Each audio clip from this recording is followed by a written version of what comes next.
to Valley View Live. I'm your guest host, Sinbad. It's a true NFL legend, Mike Flanagan, former center for the Green Bay Packers, man.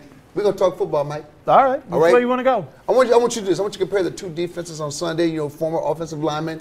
Who you think is a better offensive line? A better offensive line? Yes.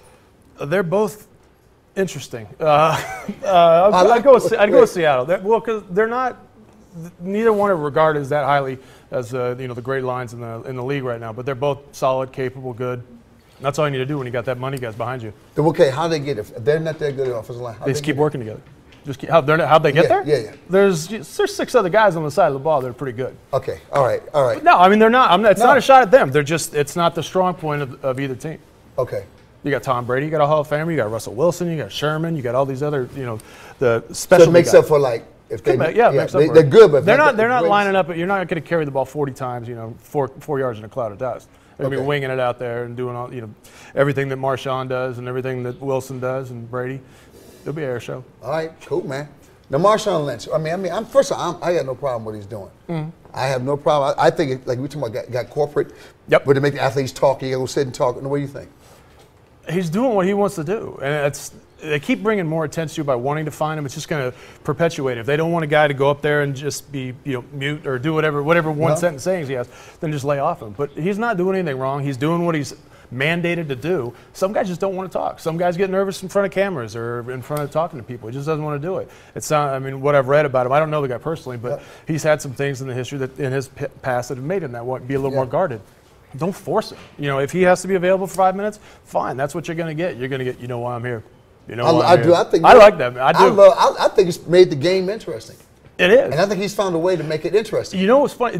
John Schneider, the GM in Seattle, he came out the other day and said, I love his act.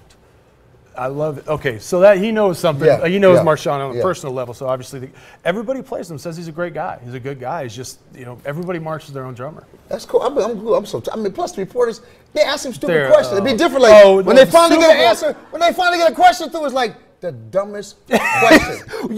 You sit in these booths, and then everybody comes over. Obviously, the big draw is always a quarterback, running back. Us fat guys are sitting up there at the hot dog stand with a beer in our hand. But they'll have people waiting there for an hour, and they say, if you were a tree, what kind of tree would you be? And they're dead serious. And it was actually a Japanese reporter who had a translator when I heard this question, and I'm just dying at it. But you can only ask the same question so many times. You've got 3 times as many reporters as you do players on the field, if not more than that. So you've got media, they're looking for a different angle, some kind of show, because everybody in the world is reporting on this. They want to do something unique, so they want to know what kind of tree you would be. And he got a Skittle commercial of it. He did. For a man that didn't speak, hey, got a Skittle commercial, that's good stuff right there. Okay, man, defensive. Sherman just probably said, do you think he's the greatest defensive back? I mean, back in the game today, and he's the greatest self-promoter in the defensive backfield. Okay. Sure. No, he's earned it, man. He's earned it. He earned it, right? He earned it, yes. He has. He's one of the few that walks the walk, talks the and talk, and talks the talk, and talks the talk. Hey, whoa. This is about how many I've had in my career. The show is over. It's time for the ladies to take the show back. Are you guys okay with that? See, men I know you can throw me. Men don't get much time to talk. We don't get nothing. Back over to Ricky and Megan. Ricky, if you were a tree. And we were cut off. Right. They were just saying that some reporters ask the stupidest questions. That's crazy. You're right though. Sometimes we do. But it's right. It's like after a while, we start competing with each other, reporters. Right. And everybody it becomes wants to our own ask competition. Yeah, That's true.